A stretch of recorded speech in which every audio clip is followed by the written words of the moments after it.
नमस्कार, स्वागत है आपका ईटी नाउ स्वदेश पर। मैं हूं आपके साथ पूजा त्रिपाठी और आप देख रहे हैं मुनाफे की मंडी।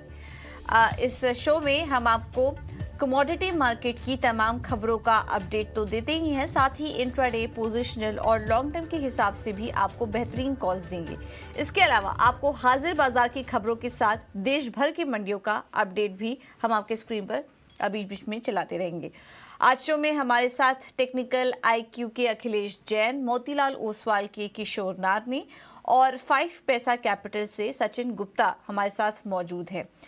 इस शो में आगे हम कॉटन पर भी एक खास कवरेज आपके लिए लेकर आएंगे और डीडी कॉटन के एमडी अरुण सेकसरिया भी हमारे साथ जुड़ेंगे। तो चलिए शो की शुरुआत करते हैं। आगे कुछ ट्रेडिंग आइडियाज भी आपके सामने लेकर आएंगे कमोडिटी मार्केट से, लेकिन उसके पहले नजर डाल लेते हैं कमोडिटी मार्केट की 10 बड़ी खबरों पर।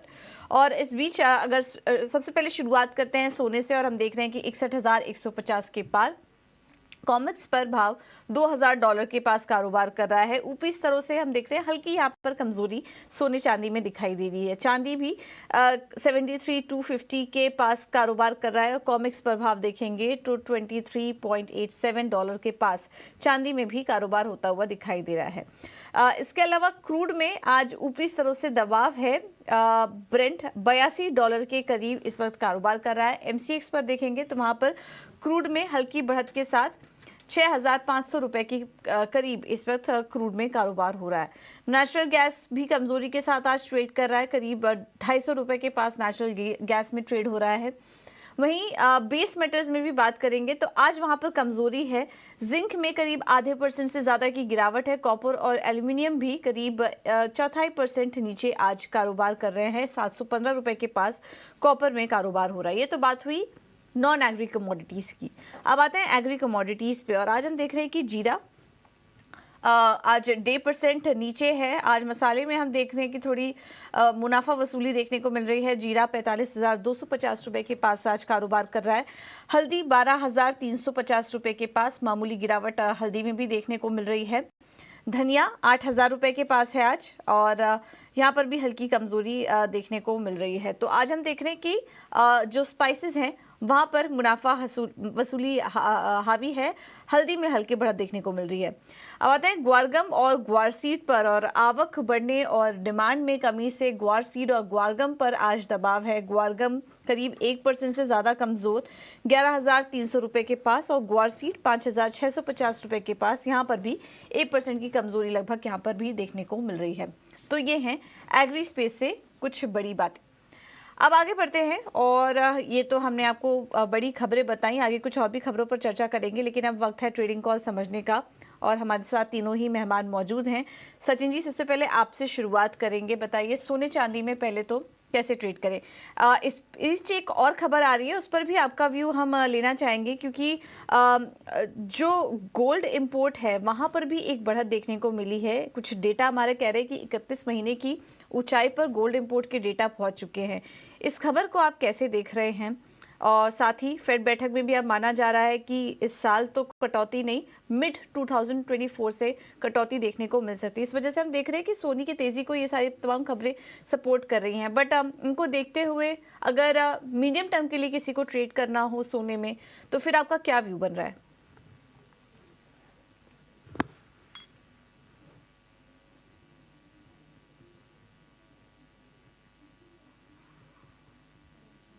सचिन जी, अपना माइक अनम्यूट कर लीजिए। Good morning Pooja. Well, as you said, जैसे कि फंडामेंटल्स फैक्टर्स में कुछ पॉजिटिविटी देखने को मिली है, and based on that we are witnessing a good upside momentum in the gold, और हमें लगता है कि ये तेजी अभी और कंटिन्यू हो सकती है कमिंग डेज में। जिस तरीके से जो इंटरेस्ट रेट राइज को लेकर जो एक मार्केट में फियर फैक्टर था वो ओवरकम होता हुआ नजर आया है आफ्टर द जो इन्फ्लेशन डेटा लास्ट वीक में रिलीज हुए हैं उसके बाद में। So now the focus will be on the gold only, और जिस तरीके से तेजी लोअर लेवल से यहाँ पर लौटती हुई नजर आई है, साथ साथ में जो अदर फंडामेंटल्स फैक्टर्स है वो भी मार्केट को सपोर्ट करते हुए नजर आ रहे हैं। So medium term, short to medium term point of view से हमें लगता है कि गोल्ड के अंदर ये तेजी और अभी कंटिन्यू हो सकती है।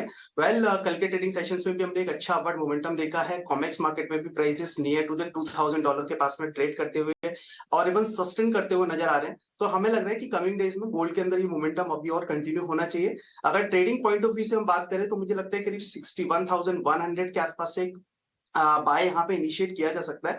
डाउन साइड में जो स्टॉप लॉस लेना रहेगा वो 60,930 का रहेगा। अपसाइड पोटेंशियल मुझे करीब 61,400 61,450 तक के लिए लग रहा है। पहले अगर थोड़ा सा हम मीडियम टर्म के लिए व्यू देखते हैं तो हायर साइड में पॉसिबिलिटीज जो है वो करीब 61,800 और 62,000 तक के लिए भी नजर आ रही है। ओके, तो ये है सलाह सोने पर खरीदारी करके चलिए 61,400 की लेवल्स के लिए। अखिलेश जी, आपसे भी सोने पर राय लेना चाहेंगे, आप कैसे ट्रेड देख रहे हैं, किन लेवल्स को वॉच करेंगे, क्योंकि आज हम देख रहे हैं कि हल्का दबाव है सोने में भी चांदी में भी, तो किस तरीके से ट्रेड करें? और आपसे भी फेड मिनट्स पर ही सवाल होगा, फेड मिनट्स का असर आज के लिए आप कितना देख रहे हैं, क्योंकि अभी फिलहाल फेड मिनट्स में भी कहना है कि इस साल तो ब्याज दरों में कटौती नहीं होगी, लेकिन मिड 2024 से कटौती देखने को मिल सकती है। आपका एनालिसिस क्या कह रहा है और इसका कितना इम्पैक्ट आप सोने पर देख रहे हैं, सोने चांदी पर? गुड मॉर्निंग पूजा। अगर गोल्ड के ओवरऑल स्ट्रक्चर की बात करें तो नो डाउट यहाँ पे प्रीशियस जो है गोल्ड एंड सिल्वर दोनों का ही जो स्ट्रक्चर है चार्ट्स पे वो एक्सट्रीमली बुलिश है। और इकोनॉमिक फ्रंट पे भी देखें तो हमको लग रहा है कि जो यूएस का इंटरेस्ट रेट साइकिल है वो कहीं ना कहीं टॉप आउट हो गया है और वहाँ पे ज्यादा गुंजाइश नहीं लग रही है। तो वो भी एक बहुत अच्छा एक लिक्विडेटिव सपोर्ट मुझे लग रहा है गोल्ड एंड सिल्वर के अंदर। वहीं बॉन्ड्स की यील्ड भी काफी सॉफ्टन होते लग रही है। डॉलर का भी यहाँ पे बहुत अच्छा सपोर्ट है, चार्ट्स पे बहुत अच्छा स्ट्रक्चर है। तो मुझे लगता है कि यस, अगर लेवल स्पेसिफिकली बात करें तो कॉमेक्स गोल्ड 1973 स्पॉट अगर इन लेवल्स के ऊपर रहता है तो यहाँ पे एक बहुत अच्छी यहाँ पे रैली देखने को मिल सकती है। मुझे लग रहा है कि जल्दी भाव 2050 से लेकर 2060 की रेंज में हमको देखने को मिलेंगे। कॉमेक्स स्पेसिफिक लेवल की बात करें तो यस, 60,450 500 एक बहुत इंपॉर्टेंट सपोर्ट है। जब तक भाव यहाँ इसके ऊपर बनते हैं तब तक घटे में बाय का ही रिकमेंडेशन है। ऊपर में मुझे लग रहा है कि प्राइस ग्रेजुअली धीरे धीरे करके 62,500 तक के लक्ष्य देखने को मिलने चाहिए। फ्यू डेज बैक अगर देखेंगे गोल्ड के चार्ट को तो यहाँ पर एक स्पाइक गोल्ड ने लगाया था। हालांकि गोल्ड फॉर ट्रेडिंग प्रोस्पेक्ट इस स्पाइक के बीच में स्ट्रगल कर रहा है, बट ट्रेडर के लिए रिकमेंडेशन है कि ये जैसे मेरे साथी ने बताया कि 61,100 के आसपास या 61,050 के आसपास गोल्ड आता है तो वहां पे खरीदारी करनी चाहिए निश्चित तौर पर। यहाँ पे 60,900 का आप स्टॉप लॉस लगाएं। ऊपर मुझे लग रहा है कि ये भाव 61,475 से लेकर 550 की रेंज में आजकल के सत्र में दिखने चाहिए। तो बाय ऑन डिप्स का रिकमेंडेशन है गोल्ड के लिए जी। तो यहाँ पर अखिलेश जी की भी तरफ से बाय ऑन डिप्स का रिकमेंडेशन निकल कर आ रहा है और सचिन जी भी यहाँ पर खरीदारी करने की ही सलाह दे रहे थे। किशोर जी, आपसे भी समझना चाहेंगे कि आप कुछ कॉन्ट्रा कॉल देख रहे हैं गोल्ड सिल्वर में, या आपकी भी तेजी करने की सलाह होगी इन स्तरों पर? नहीं, अभी as of now I think अब कॉन्ट्रा करने की कोई जरूरत नहीं है। सी बेसिकली डॉलर का जो रीप्राइसिंग है, डॉलर इंडेक्स पर रीप्राइसिंग हो रहा है, स्पेशली फेड का मिनट्स के बाद जो मिक्स्ड रिएक्शंस मार्केट में है, हल्का सा I think range bound market expect कर सकते हैं। 61,000 लेवल्स अच्छा लेवल से बाइंग करने के लिए 61,500 का आसपास टारगेट्स हो सकता है। एनीथिंग क्लोज टू 60,800 के आसपास आप स्टॉप लॉसेस मेंटेन करना चाहिए, but I think overall short term थोड़ा और मोमेंटम बाकी है इसमें। बिल्कुल, तो शॉर्ट टर्म मोमेंटम यहाँ पर देखने को मिल सकता है, उसे आप प्ले करने की कोशिश कीजिए और सभी एक्सपर्ट की सलाह सोने चांदी में फिलहाल खरीदारी करके चलिए। कंसेंसस निकल कर आ रहा है कि 61,500 तक के लेवल्स यहाँ पर देखने को मिल सकता है, तो इन स्तरों पर अच्छा मौका है गोल्ड सिल्वर में ट्रेड करने के लिए।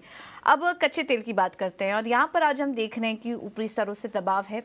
ब्रेंट $82 के पास ही कारोबार कर रहा है और कुछ दिनों से हम देख रहे हैं ब्रेंट इसी दायरे में ट्रेड कर रहा है। MCX पर 1% की कमजोरी है। यहाँ पर भी काफ़ी सारे डेवलपमेंट हो रहे हैं। अगर जियोपॉलिटिकल सिचुएशन देखेंगे तो हमास प्रमुख की तरफ से बयान आ रहे हैं कि इजराइल के साथ शांति समझौते के वो करीब हैं। समझौते के बाद कुछ बंधकों की रिहाई संभव है। ये आज सुबह सुबह ही इस तरह के अपडेट आ रहे हैं और ये जो समझौते की संभावना है उसके बाद हम देख रहे हैं कि कच्चे तेल में थोड़ा दबाव यहाँ पर ऊपरी स्तरों से देखने को मिल रहा है, लेकिन $82 के आसपास कहीं ना कहीं टिका हुआ है फिलहाल कच्चा तेल। एक और चीज़ होने वाली है, 26 नवंबर को OPEC प्लस देशों की बैठक भी होगी, तो देखना होगा वहाँ क्या आउटकम आता है और कच्चे तेल को किस तरीके से यहाँ पर सपोर्ट मिलता है। बट सचिन जी, आपका क्या व्यू बन रहा है, स्पेशली OPEC प्लस देशों की जो बैठक होने वाली है, क्या एक्सपेक्टेशन होगी वहाँ से और उसका कितना इम्पैक्ट आप कच्चे तेल की चाल पर देख रहे हैं? वेल पूजा, मुझे लगता है कि लाइक अगर क्रूड ऑयल को जियोपॉलिटिकल टेंशंस को थोड़ा सा साइड रखा जाए तो क्रूड में अभी भी जो डिमांड्स को लेकर जो कंसर्न्स है कंटिन्यूसली बने हुए हैं। और ओपेक की जो संडे को मीटिंग शेड्यूल हुई है उसमें अगर डीप सप्लाई कट से रिलेटेड कुछ भी स्टेटमेंट्स ओपेक की साइड से आता है then only we can see further upward momentum in the crude oil. Otherwise मुझे लगता है कि एक साइडवेज मोमेंटम जो है वो क्रूड में कंटिन्यू होना चाहिए till then.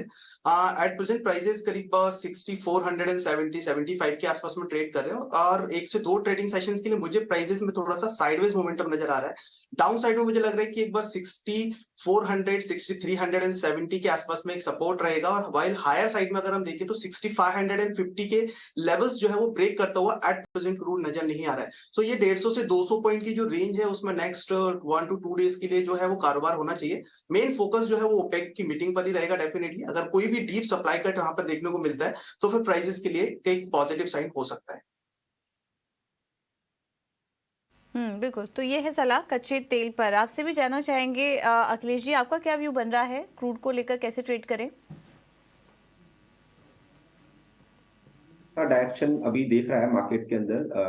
Further development OPEC plus से थोड़ा बहुत मिलना चाहिए, हालांकि मुझे वहां से कुछ खास ज्यादा एक्सपेक्टेशन है नहीं, क्योंकि ओपेक प्लस इतना सप्लाई नहीं देता है मार्केट्स के अंदर। ओपेक जो मेन कंट्रीज है वहीं से मेन सप्लाई का कंसर्न रहता है, तो वो मेरे ख्याल से इतना इंपॉर्टेंट न्यूज नहीं होना चाहिए। हालांकि as per the chart structure लग रहा है कि बाजार कहीं ना कहीं 76.25 से लेकर 79.25 जो नाइमेक्स है उसके रेफरेंस से यहाँ पे ट्रेड करा रहा है। बट स्टिल मेरा रिकमेंडेशन रहेगा, बिकॉज डाइसी है और अपने नियर सपोर्ट्स के आसपास है, तो यहाँ पे कोई भी फर्दर बिकवाली होती है और बाजार में 100 से 150 रुपए का करेक्शन आता है, तो वहां पे 6275 के स्टॉप लॉस से क्रूड को घटे में बाय करना चाहिए जब तक ये लेवल ब्रेच ना करे।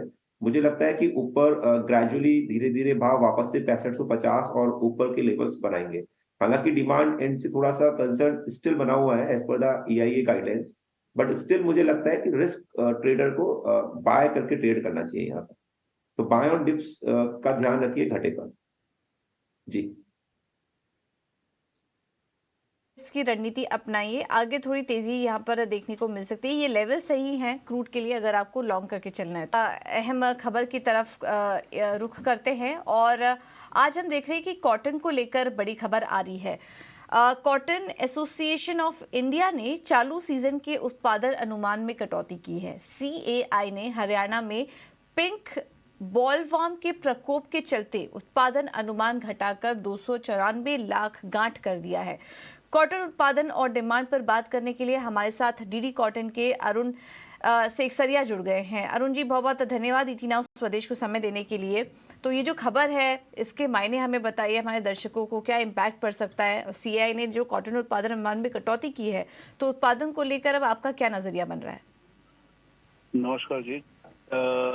एक बात तो पक्की है कि इस साल इंडिया में नहीं पर सारे विश्व में जो 3 सबसे बड़ी कंट्रीज है कॉटन की, इंडिया, USA एंड चाइना, वहाँ पे सब जगह उत्पादन कमती है। नंबर 1। नंबर 2, हिंदुस्तान के अंदर उत्पादन कमती होने का कारण जो आपने एकदम सही कहा है कि पिंक बॉलवर्म का जो प्रकोप हुआ है हरियाणा में और टोटल सम सेक्शंस इन अपर राजस्थान, वहाँ पे लगभग 20 लाख गांठ का फर्क पड़ा है। अभी इससे फर्क क्या पड़ेगा? अगर डिमांड बराबर होती और डिमांड कंप्लीट फुल होती तो इसमें बहुत फर्क पड़ता, काफी कठिनाई होती मिलों के लिए। बट आज के परिस्थिति में मिलों में बिल्कुल भी डिमांड नहीं है, not only in India but globally. तो उसके कारण अभी तक कुछ महसूस हुआ नहीं है कि भाई कितनी क्रॉप कमती है, उसका क्या हो सकता है। राइट। इसका असर हम देख भी रहे हैं, कॉटन कीमतों में गिरावट भी बढ़ चुकी है। तो यहाँ पर अरुण जी, हम ये समझना चाहेंगे अभी देश में कॉटन की आवक की स्थिति कैसी है? देखिए, जहाँ तक कॉटन की सवाल है, अराइवल्स अभी आ रही है बराबर से, और अभी MSP के अंदर CCI ने भी चालू की है, लगभग 1 लाख गांठ के ऊपर उनकी MSP ऑपरेशंस हो गई है। बट अराइवल्स जितनी आनी चाहिए उतनी आ नहीं रही है। फार्मर थोड़ा रुक रुक के माल ला रहा है, बिकॉज उनको भी ये भाव में माल लाना नहीं जच रहा है, उनको भी नुकसान हो रहा है, और जिनर भी ये माल पे नहीं ले रहे। बट अभी द ओनली सिल्वर लाइनिंग है इसकी, कॉटन सीड और ऑयल केक के अंदर दाम थोड़े बढ़े हुए हैं, इसके कारण थोड़ी पड़ता आ रही है जिनरों को। But is it sustainable? I don't think so, it is not sustainable at all. और हिंदुस्तान के अंदर नहीं, कहीं कहीं पे भी विश्व में जब तक डिमांड आपकी पिकअप नहीं होगी, भले ही आपकी क्रॉप को आप 2.5 करोड़ बता दो, 2.25 करोड़ बता दो या 4 करोड़ बता दो, बाजार के अंदर कोई इम्पैक्ट आने वाला नहीं है unless until there is demand in the market. आप 2 साल पहले देखोगे 1 लाख रुपए में रुई बिक रही थी, क्योंकि रुई में कमी नहीं थी, पर 1 लाख रुपए में रुई बिकी थी और मिलों ने माल लिया था। आज 50,000 में भी कोई लेने को तैयार नहीं है, 55,000 में लेने को तैयार नहीं है, तो डिमांड नहीं है। So it is a very clear indication there is destruction of demand globally, and unless and until इसका कुछ डिमांड का थोड़ा रिवाइव नहीं होएगा, मेरे को नहीं लगता बाजार में कोई फर्क पड़ना है। तो मांग कमजोर काफी ज्यादा नजर आ रही है। ऐसे में ये जो दाम में भी हम गिरावट देख रहे हैं, क्या आउटलुक बन रहा है आपका प्राइस को लेकर? और जिन किसानों के पास माल पड़ा है, क्या उन्हें आप कुछ सलाह दे पाएंगे? मेरी सलाह किसानों के तो एक ही है कि देखिए आज एमएसपी है, एमएसपी किसानों के लिए है, कोई वैल्यू चेन में नहीं है, एंड उनको इसका फायदा लेना चाहिए, क्योंकि माल रख के आज माल में कीड़ा लगता है, माल में पिंक बॉल वॉर्म है, ये प्रॉब्लम्स आती है, तो माल रख के कोई फायदा नहीं है। किसानों को माल जरूर बाजार में लाना चाहिए, और सीसीआई के जो ये सीसीआई का जो पैकेज है, एमएसपी का जो ऑपरेशन है, उसका जरूर फायदा उठाना चाहिए। गए साल भी देख लिया था फार्मर लोग को कितना नुकसान हुआ था, तो माल पकड़ के बैठ गए थे। मेरी राय तो फार्मर को यही है कि भाई बिल्कुल भी आप ये अपेक्षा मत करिए कि बाजार भाग जाएगा। 3-4 महीने तो लगता नहीं कि बाजार भाग के जाएगा, और ये भी नहीं लगता है कि भाई अपना कपास के दाम और बढ़ेंगे। सो मेरे उनसे यही राय है कि भाई बाजार के अंदर आप माल जितना हो सकता है आप लेके आइए और सीसीआई को दीजिए, और अगर ज्यादा उनको तेजी लगती है तो 10%, 15%, 20% माल रोक लीजिए, बट ओवरऑल बाजार के अंदर कोई तेजी नहीं है। तो फार्मर भाइयों को तो मेरा यही है कि भाई बाजार में एमएसपी का उपयोग करिए।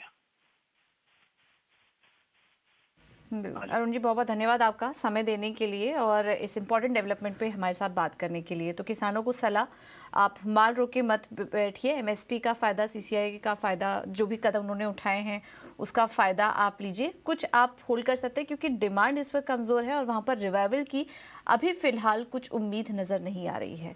तो ये एक बड़ी डेवलपमेंट कॉटन को लेकर। एक बार यहाँ पर राय ले लेंगे। किशोर जी, आपका क्या व्यू बन रहा है कॉटन प्राइजेस को लेकर?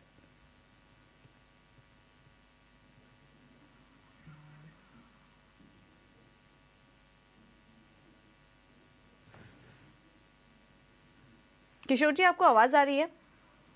अच्छा, ओके, चलिए, किशोर जी से हमारा संपर्क नहीं हो पा रहा है। तो अखिलेश जी, क्या आप ट्रैक करते हैं कॉटन को और क्या व्यू बन रहा है आपका?